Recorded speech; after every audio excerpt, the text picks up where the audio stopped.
pasó la diapo? Sí, profesor. Bueno, entonces tenemos a Cristina, de 75 años, ¿sí? Que va a su consultorio por disnea y palpitaciones. Ustedes se van a dar cuenta de dos cosas distintas en cardiología. Tenemos mucha patología que es aguda, como por ejemplo el síndrome coronario agudo y ciertos tipos de arritmias, y mucha otra patología que se comporta de manera más crónica, como por ejemplo la insuficiencia cardíaca y las valvulopatías, ¿sí? No van a encontrar ustedes nunca una valvulopatía que consulte de manera aguda, ¿sí? En general son procesos crónicos de que llevan mucho tiempo. Entonces esta paciente consulta por disnea y palpitaciones. Como enfermedad actual y antecedentes de la enfermedad actual tiene hipertensión arterial bajo tratamiento y dislipemia bajo tratamiento, tiene sobrepeso. Como antecedentes heredofamiliares tiene un padre con episodio y muerte, causa de muerte súbita a los 45 años, o sea, una muerte súbita precoz. Y en el interrogatorio dice, refiere comenzar hace poco más de un año con disnea progresiva, pase de clase funcional 2 a clase funcional 3-4 de los últimos 3 meses, o sea, un clásico síntoma de cualquier tipo de valvulopatía es la falta de aire, la disnea, la sensación subjetiva de falta de aire, que en un principio es a esfuerzos y a posteriori, a medida que la valvulopatía, sea cual sea, se va volviendo cada vez más grave, se vuelve de reposo. ¿Bien?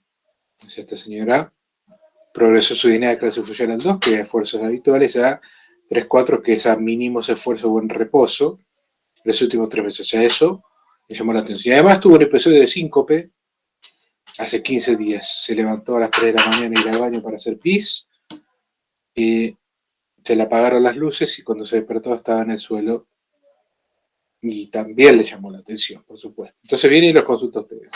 Como medicación habitual toma losartán de 100, más hidrocloro de 25, más bisoprolol de 10, o sea, tiene una hipertensión grado 3. Y como medicación antidislipémica tiene rosuvastatina 5, que es una estatina de alta potencia pero baja dosis. ¿Estamos hasta acá? Sí, profe. ¿Toda la diapo de vuelta? Sí. Sí, se ve. Está el examen físico. Al examen físico, la paciente la revisamos. Como siempre, le tomamos los signos vitales. Tiene 13,8, 60 por minuto. Recuerden que estaba con bisoprolol.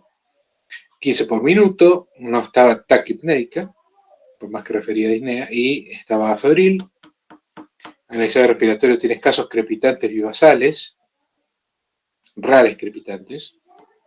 Al aparato cardiovascular, lo que es llamativo, o sea, positivo al examen físico como patológico, es un segundo ruido muy disminuido en todos los focos y, como toda vedette en cualquier tipo de valvulopatía, en general se caracteriza por tener algún tipo de soplo. Si sea sistólico o diastólico, depende de la valvulopatía. En este caso es mesotelesistólico, 4, 5 en 6, o sea, de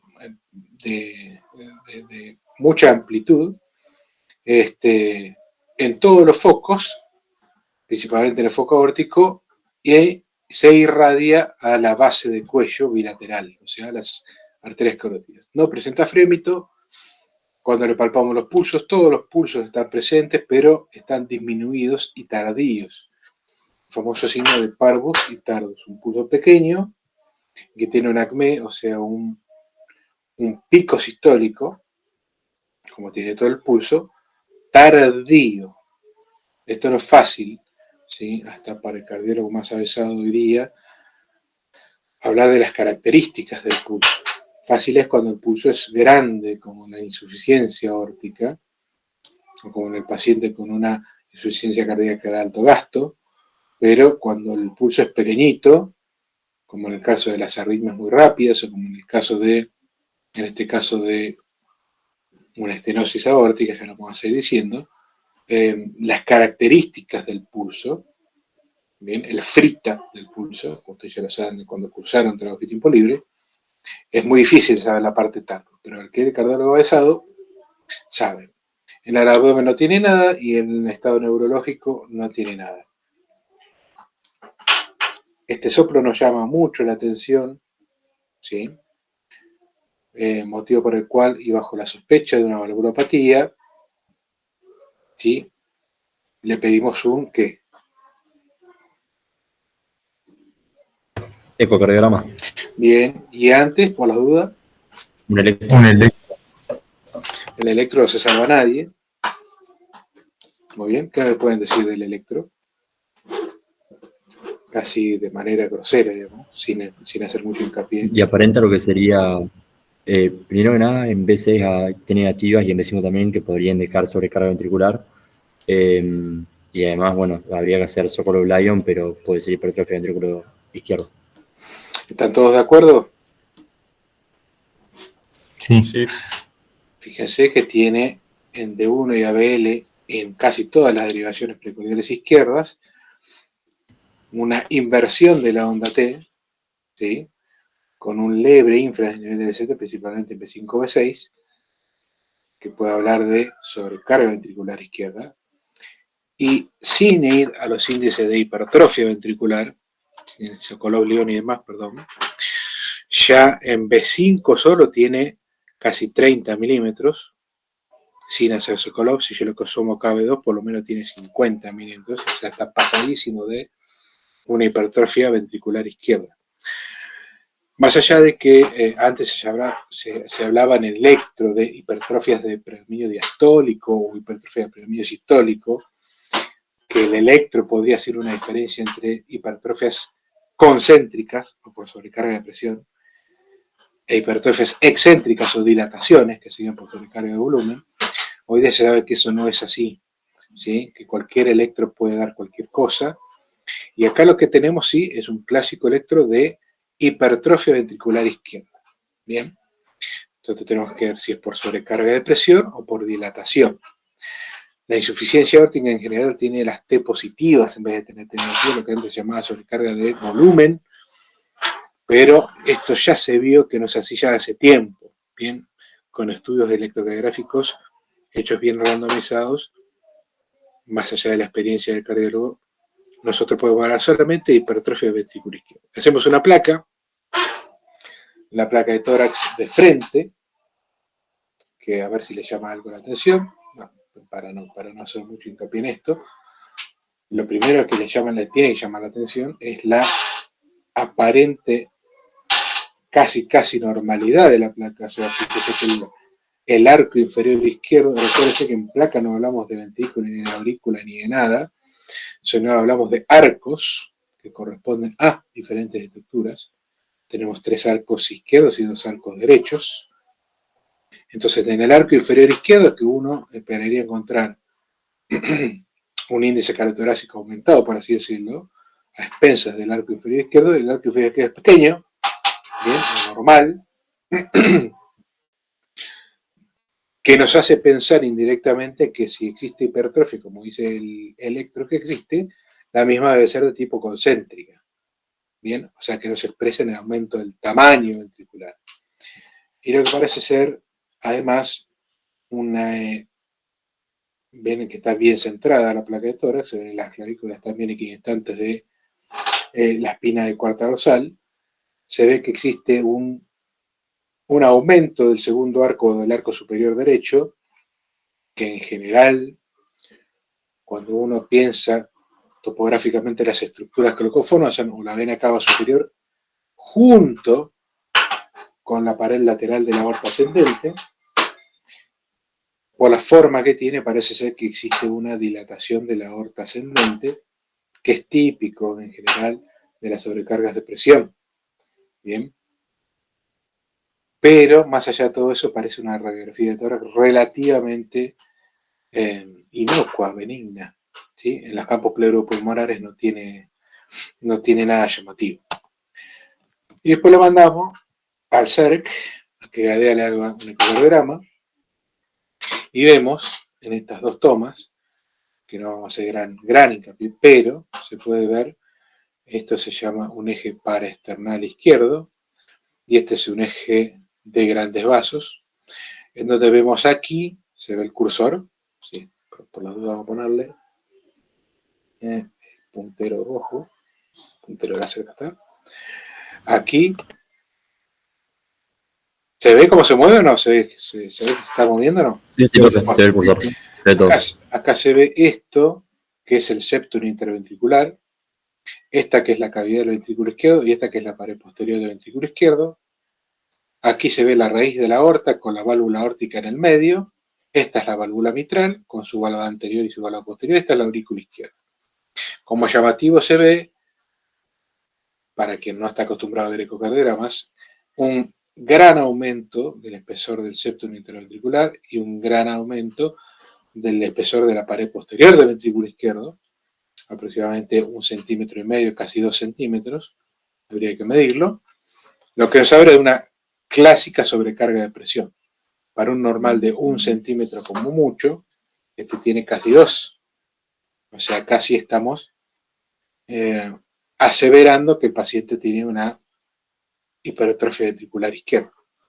Y además tenemos aquí la válvula aórtica que, bueno, ustedes no saben cómo es una válvula aórtica normal en eco, pero tampoco lo tienen que saber, pero se ve que acá está engrosada y muy restringente con respecto al músculo, quiere decir que tiene mucha fibrosis y poco de calcificación, y cuando la vemos en lo que se llama el eje corto cardíaco, donde vemos que la válvula aórtica está en el medio, esta es la aurícula derecha, esta es la aurícula izquierda, este es el tracto de salida ventricular derecho, fíjense que cómo se ve en sístole y en diástole, cómo se abre, pero se abre muy poquitito, fíjense lo que se abre, si lo logran ver, con nódulos de calcificación en las comisuras de las 3 valvas, de los 3 fectones de la válvula sigmoidea, con lo cual ya hacemos el diagnóstico etiológico de una estenosis aórtica.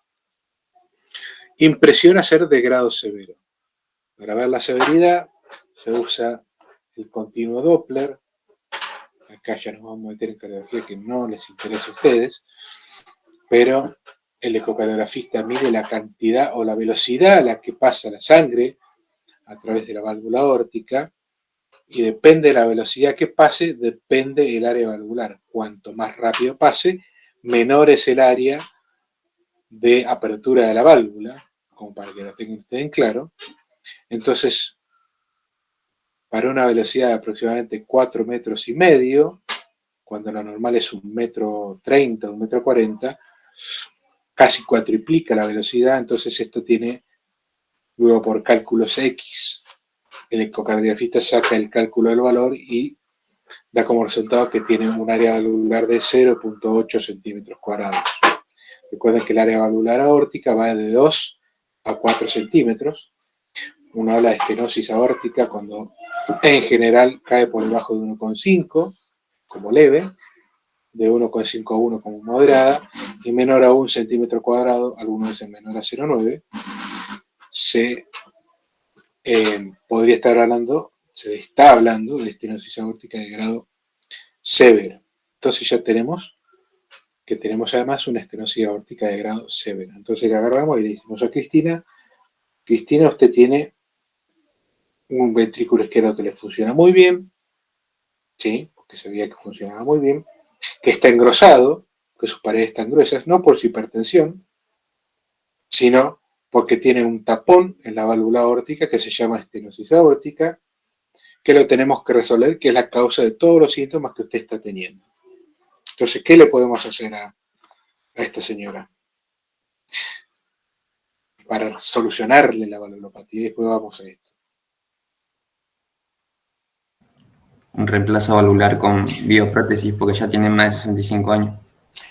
Lo que tenemos que hacer, lo que se hace con toda valvulopatía, sea estenosante o sea regurgitante, cuando la misma es de grado severo y que pasan varios años para que la misma sea de grado severo, lo que hay que hacer es reemplazarla, ¿sí? En general, por una bioprótesis o por una prótesis de tipo mecánico. Se puede reemplazar por 3 cosas: por una prótesis biológica, que en general son porcinas o de pericardio bovino, por una prótesis mecánica, ¿sí? Que en general son de nitinol, que en general tienen mayor tiempo de vida media que las bioprótesis, o por último ahora, desde los últimos años, que en realidad no es desde los últimos años, ya hace más o menos 15 años que existe y que se pone de manera masiva, podemos poner lo que se llaman válvulas percutáneas, o sea, a través de cateterismos, cuyo acrónimo es TAVI, Transaortic Valvular Implant, que vino a revolucionar el mercado. Pero bueno, entonces, una estenosis aórtica, ustedes recuerden lo que hay de aumentado. Cuando nosotros hablamos en trabajo y tiempo libre de los condicionantes de volumen minuto, teníamos la precarga, la poscarga y el inotropismo. Lo que está aumentado acá es la poscarga, porque tenemos un aumento del cierre valvular aórtico, y eso hace que básicamente el ventrículo izquierdo tenga un tapón a la salida del tracto de salida del ventrículo izquierdo. Entonces, existe en cada sístole una obstrucción del flujo de salida. ¿Qué hace todo eso? Hace que en sístole haya mayor presión dentro del ventrículo. Eso hace que el ventrículo izquierdo tenga que hacer más fuerza para abrir esa válvula aórtica que está cerrada, y eso genera un aumento de la masa del ventrículo izquierdo, como lo vimos en el ecocardiograma. Ese aumento de la masa del ventrículo izquierdo genera aumento del consumo miocárdico de oxígeno. ¿Por qué? Porque crece el ventrículo, pero las arterias coronarias no crecen. O sea, las mangueras irrigadoras de ese miocardio normal de 1 centímetro ahora le tienen que dar sangre a un miocardio de 2 centímetros. Y la manguera no se abre mucho más, ¿sí? Motivo por el cual gran parte de ese miocardio hipertrofiado sufre isquemia. ¿Bien? Y eso genera ANGOR, que es uno de los síntomas de la estenosis aórtica, y a la larga, disfunción ventricular izquierda. Pero también hay hipertensión diastólica del VI. ¿Por qué? Porque no sale toda la sangre. Al estar cerrada la válvula aórtica, tiene un volumen sistólico que es menor, lo que hace que le llegue menos sangre a la cabeza y por eso sincope, y queda una rémora de sangre, un volumen de fin de diástole mayor en el ventrículo izquierdo. ¿Bien? Eso también genera una sobrecarga de volumen y genera menor aporte miocárdico de oxígeno a los tejidos y al corazón. Como tiene menor volumen sistólico, a las arterias coronarias a su vez le llega menos sangre. Entonces, ¿qué genera? Isquemia miocárdica. Y por último, disminuye la presión dentro de la aorta. Como sale menos sangre desde esa válvula cerrada del ventrículo izquierdo, a la aorta le llega menos sangre. Si a la aorta le llega menos sangre, a todos los tejidos del cuerpo, inclusive al mismo miocardio, le llega menos sangre. Entonces, esta sería un resumen de la fisiopatología de la estenosis aórtica. Y esto no es gratis, ya que la estenosis aórtica, a medida que va aumentando su gravedad, su pronóstico es peor. Aquí la gravedad está puesta por la velocidad que tienen en el tracto de salida, menos de 3 metros, que sería una estenosis aórtica leve, de 3 a 4 metros, que sería una estenosis aórtica moderada, y más de 4 metros por segundo, que sería una estenosis aórtica severa. Y fíjense que la sobrevida libre de episodios va siendo cada vez menor. Episodios le llamamos nosotros en valvulopatía a ANGOR síncope o disnea, que un paciente asintomático con una estenosis aórtica severa tiene por lo menos 2 años libres, luego ya empieza con síntomas. Eso duplica los años si la estenosis aórtica es moderada y prácticamente puede ser asintomática de grado leve. Entonces esto le tiene que llevar a pensar en algo y el siguiente. Las valvulopatías para generar síntomas en general tienen que ser de grado severo. Si el paciente tiene una estenosis aórtica leve a moderada y tiene, por ejemplo, disnea, búsquenle otra causa. La valvulopatía no es la causa, ¿sí?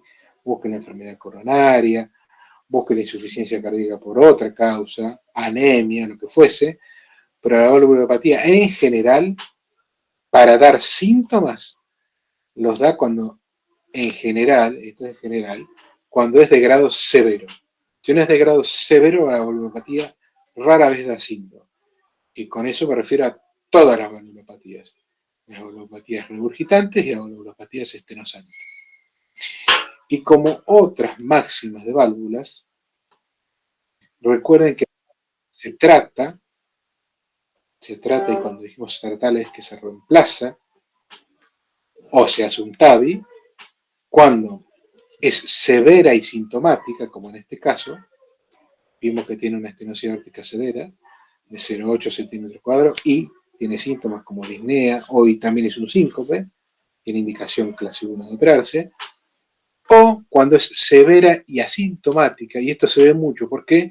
Porque hoy día el paciente se lo estudia demasiado, mucho, entonces muy frecuentemente se encuentran problemas valvulares como hallazgos incidentales por otras causas. Están estudiando una hipertensión arterial, le pedís un eco y tiene además una estenosis aórtica, ¿sí? O le estás haciendo un prequirúrgico o un examen predeportivo a un deportista joven, por ejemplo, le pedís un ecocardiograma porque encontrás un electro medio raro con algo de hipertrofia y tiene una estenosis aórtica, en este caso por aortopatía bicúspide, bien, que es la segunda causa de estenosis aórtica. Entonces, es muy común encontrar estenosis aórticas asintomáticas. Lo que no es común es encontrar estenosis aórticas severas asintomáticas.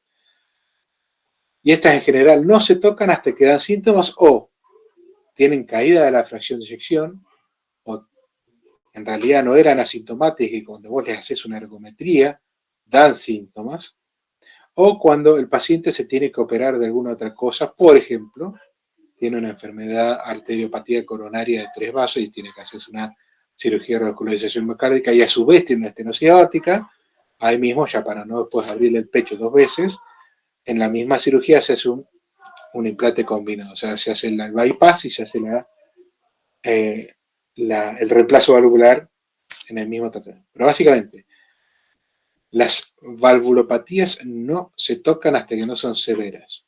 Si tienen síntomas y la valvulopatía X, estoy hablando en general, no es severa, busque la otra causa. Si la valvulopatía es severa, se opera solo o se trata, vamos a decir así, solo cuando tiene síntomas. Y si no tiene síntomas, se trata cuando es severa y tiene caída de la fracción de eyección, o ergometría positiva, o se tiene que operar de alguna otra cosa. ¿Eso quedó claro? Eso es fundamental que ustedes lo sepan como médicos clínicos que van a hacer o como médicos generalistas que van a hacer. ¿Bien? Porque ustedes van a mandar a hacer un paciente eco, te va a venir con el eco, va a tener alguna valvulopatía severa y si el paciente no tiene síntomas, hay que seguirlo nada más. ¿Sí? Su sobrevida no cambia hasta que el paciente genera síntomas.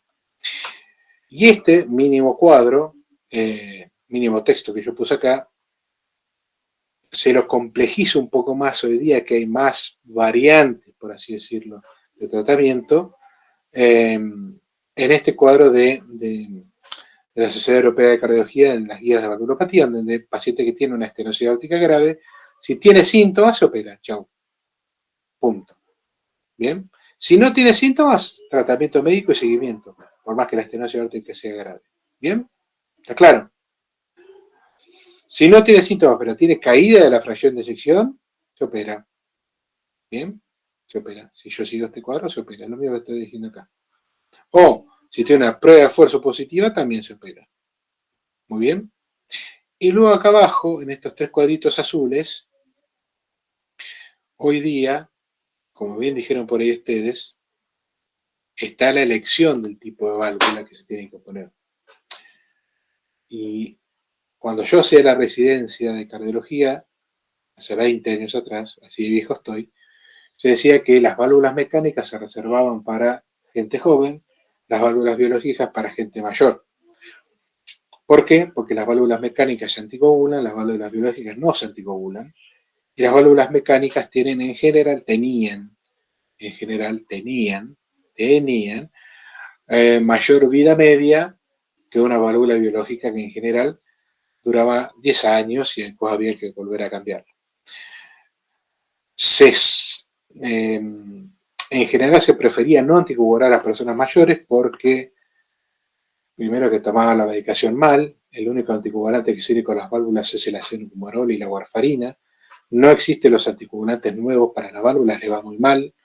O sea que si un paciente tiene un problema valvular y está con la válvula reemplazada mecánica, lo único que puede tomar son antagonistas de la vitamina K. No existen los anticoagulantes nuevos, que fue muy mal con las valvulopatías, entonces no se los da. Entonces, a estos pacientes no se los anticoagula, a los viejitos, porque se pueden pegar en la cabeza, hacer hematomas subdurales o extradurales por estar anticoagulados y morirse. Entonces se les ponen válvulas biológicas que no se anticoagulan. Como tienen menor vida media, no importa, porque los pacientes eran viejitos, era suficiente con ponerle una válvula biológica, y lo otro se dejaba para los pacientes jóvenes. Hoy día, eso sigue siendo de esa manera, pero sabiendo que las válvulas biológicas hoy día tienen mucho más sobrevida. A ver si tengo la diapo. ¿Más? ¿Dónde queda acá? Ah, no tengo más. Para que las voy a poner de vuelta. Hoy día las válvulas biológicas son mucho mejores, tienen menor sistemas de generación, de bioestabilización y demás. Entonces tienen prácticamente una vida media casi comparables a las prótesis mecánicas.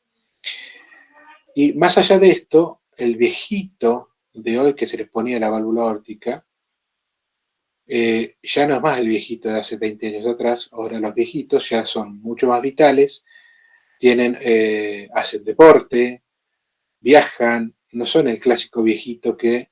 Esperen que voy a conectar el cable, dame un segundo.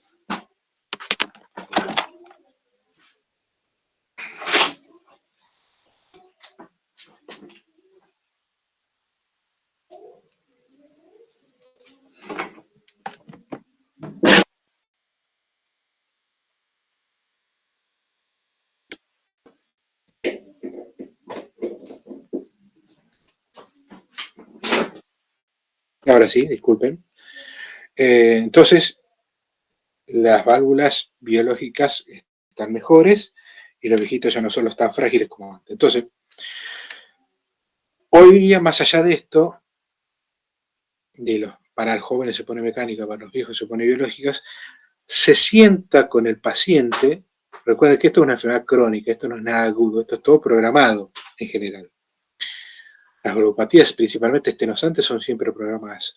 Las valvulopatías regurgitantes, generalmente son crónicas y programadas, y existe un pequeñito porcentaje que son agudas. ¿Bien? La insuficiencia aórtica aguda, por ejemplo, la insuficiencia mitral aguda por un infarto, pero son rarezas con respecto a lo crónico. Se sienta el paciente y se le dice, usted puede tener esta válvula o esta, y se le da los beneficios o los pros y contras de cada uno, y el principal factor determinante de qué válvula le ponemos es lo que elija el paciente. Hoy día es así.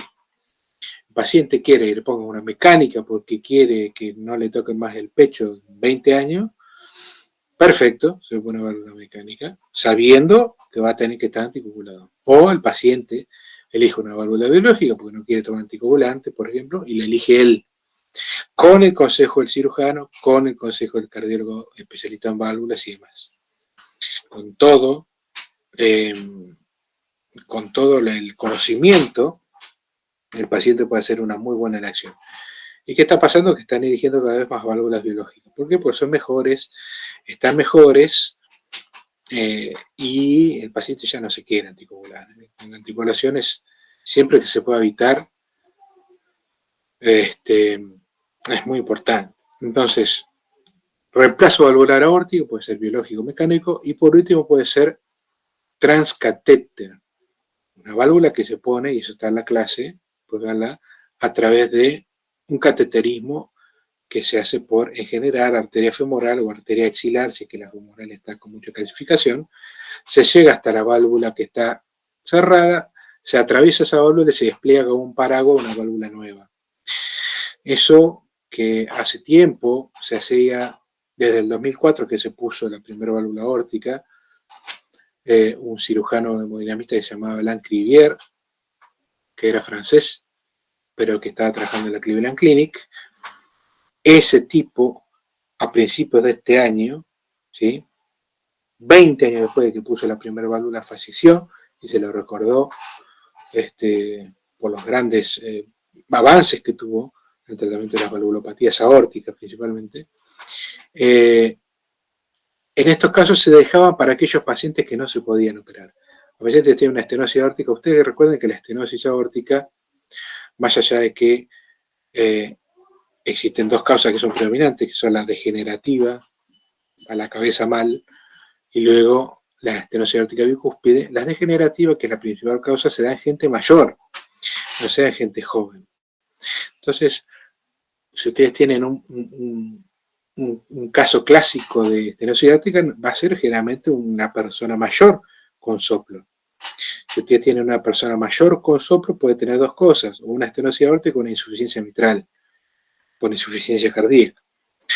El resto de los soplos son raros en pacientes mayores. Entonces, aquellos pacientes que son muy mayores o tienen alguna patología que no les permite operarse, por ejemplo, un enfisema hematoso, dependiente de oxígeno, que tienen mucha lo que se llama fragilidad, que son pacientes mayores en silla de ruedas, que no caminan, o que están en hogares de ancianos. Pacientes lo operan, seguramente se mueran en quirófano o con una insuficiencia cardíaca muy avanzada. Para ello se creó la válvula aórtica transpercutánea, digamos, para hacer un procedimiento menos radical, bien, en pacientes que no eran operables. Y funcionó tan bien, que luego se empezó a hacer en pacientes normales, con estenosis aórticas graves, con estenosis aórticas graves en pacientes cada vez menos frágiles, hasta que ahora ya prácticamente se equipara al tratamiento de cirugía valvular. Lo único que hay que tener en cuenta que la terapia transvalvular hoy día sigue teniendo grandes inconvenientes en la Argentina por su precio. Sale entre 5 y 10 veces más el procedimiento que una cirugía de reemplazo valvular común. Entonces, no siempre el paciente que tiene prepago o obra social, la misma le cubre este procedimiento, ¿sí? Pero que es, cuando está bien indicado, es una alternativa válida. Entonces, valvulopatía severa con síntomas, se reemplaza la válvula. ¿Por qué valvulopatía? ¿Por qué tipo valvular? Por el que el paciente prefiera. Si el paciente dice, usted elija, usted que sabe más, ahí sí hacen como ustedes dicen. Si el paciente tiene menos de 75 años, se pone una válvula biológica, una válvula mecánica. Si tiene más de 75 años, se pone una si tiene menos de 75, o sea, si es joven, una válvula mecánica. Si tiene más de 75 años, se pone, a grosso modo, una válvula biológica para evitar la anticoagulación. ¿Está claro? La otra valvulopatía estenosante es la estenosis mitral, que es una valvulopatía prácticamente en desaparición, ¿sí? En los países desarrollados prácticamente no existe, son todas importadas de países en vías de desarrollo como nuestro, en la cual la causa principal es la estenosis mitral de tipo reumática, en donde también la enfermedad reumática actúa sobre la valvulopatía mitral principalmente, y luego la valvulopatía aórtica. La estenosis aórtica reumática es una de las tercera o cuarta causas de estenosis aórtica en nuestro país, pero en general la estenosis mitral es la principal vedette de la valvulopatía mitral estenosante. La valvulopatía mitral estenosante, yo en mi residencia he visto, en 20 años que estoy en el hospital, debo haber visto una por año, no son frecuentes, es difícilmente que les caiga a ustedes, y esas sí son pacientes generalmente mujeres y jóvenes, ¿sí? Que tuvieron una fiebre reumática que puede haber pasado desapercibida, que estuvo mal curada, por así decirlo, maltratada en la niñez, y que quedó con anticuerpos dando vuelta, que lamen la válvula y la fueron estenosando, fibrosando, hasta que en sus 25 o 30 años tuvo un cierre severo con un área menor de 1 y empieza con los síntomas, que realmente es de insuficiencia cardíaca derecha. ¿Sí? Tiene palpitaciones, tiene insuficiencia cardíaca derecha, que es todo congestión hepática, congestión de miembros inferiores. En general, como tiene gran crecimiento de aurícula izquierda, tiene fibrilación auricular y puede tener a veces embolizaciones, porque como toda fibrilación auricular puede generar trombos, puede tener algún micro ACV o ACV o una isquemia de miembro inferior aguda, etcétera, etcétera. Pero es una valvulopatía en desaparición. Estenosis aórtica severa se opera, estenosis mitral severa se opera. En este caso no se cambia la válvula, en general se hace lo que se llama comisurotomía mitral con balón, que se pone un balón en el medio de la válvula mitral por cateterismo, se lo infla y se rompen los bordes que están pegoteados de la válvula y queda la válvula nuevamente abierta. Eso se puede hacer 2 o 3 veces cada 10 años. Y luego recién reemplazar la válvula cuando el paciente ya es mayor. Pero es un paciente que en general tiene que estar anticoagulado porque la fibrilación auricular ya no se le va a ir. Y la estenosis mitral en general es una enfermedad muy, muy palpitante porque tiene muchas palpitaciones por la insuficiencia aórtica, por la insuficiencia cardíaca derecha y por la fibrilación auricular. Y guarda que puede hacer embolias por los coágulos que puede llegar a tener. Que es muy importante hacer una ecocardiografía para ver si no tiene coágulos cuando le vamos a hacer el cateterismo para abrirle la válvula. Pero lo que ustedes van a ver dentro de las valvulopatías estenosantes, 100 a 1, son estenosis aórticas respecto a estenosis mitrales. ¿Sí? Una cosa está en desaparición, otra cosa es la valvulopatía más frecuente de todas, que es la estenosis aórtica. ¿Bien? Bueno, preguntas. Supongo que alguien debe tener alguna pregunta. ¿Les pareció bien así?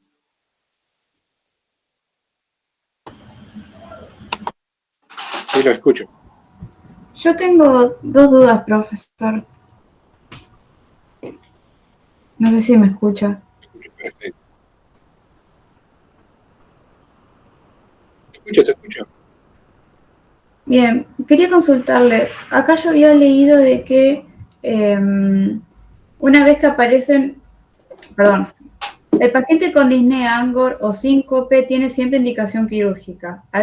Una vez que aparecen los síntomas, el paciente fallece en 3 años en caso de angina o síncope y en 2 años cuando aparece disnea. ¿Es así el pronóstico? En general es así. O sea, los síntomas son cada vez uno más grave que el otro. El síncope es más grave que el angor y la disnea es más grave que el síncope y el angor, porque habla de insuficiencia cardíaca. El angor habla solamente de hipertrofia ventricular izquierda, cuya las coronarias no llegan a surtir la sangre suficiente. El síncope es generar un volumen minuto más bajo. Y cuando uno eso es lo que estás hablando, que está en la clase, se llama, acá no, para que no me está viendo la cara, esta cara gorda que tengo. Se llama historia natural de la enfermedad. La historia natural de la enfermedad habla generalmente de cómo se comporta una enfermedad a su libre evolución sin tratamiento médico. Bien. Y cuando uno sigue la historia natural de la enfermedad de la estenosis aórtica grave, severa, se ve que el paciente con síncope, que el paciente con angor en general vive 5 años y luego se muere. El paciente con síncope vive 3 y se muere, y que el paciente con insuficiencia cardíaca vive 2 y se muere. Independientemente de eso, síntoma que tenga el paciente, síntoma que se tiene que operar, siempre y cuando la valvulopatía sea grave. Como les dije anteriormente, si la valvulopatía no es grave, el paciente tiene, por ejemplo, angor, tiene una estenosis aórtica moderada, búsquenle otra cosa. Porque la valvulopatía general, cuando no es grave, no está dando los síntomas. La valvulopatía, para que dé síntomas, tiene que tener alguna otra cosa o ser grave.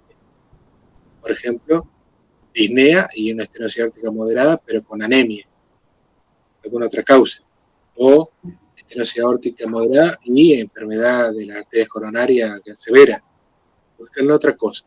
Claro. La valvulopatía no es grave, eso se le va a decir el ecocardiograma. No es grave significa es moderado o leve.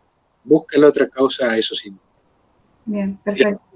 Y la inversa también es válida. Si la valvulopatía es grave, no le busquen otra causa. La válvula es el problema. Exacto. Y ahí es donde se tiene que hacer intervención sobre las mismas. Esto va para todas las valvulopatías, no va solamente para la estenosis aórtica, va para todas. Las valvulopatías en general dan síntomas cuando son graves. Bien, son procesos en general crónicos, y crónicos que llevan mucho tiempo, principalmente las estenosantes.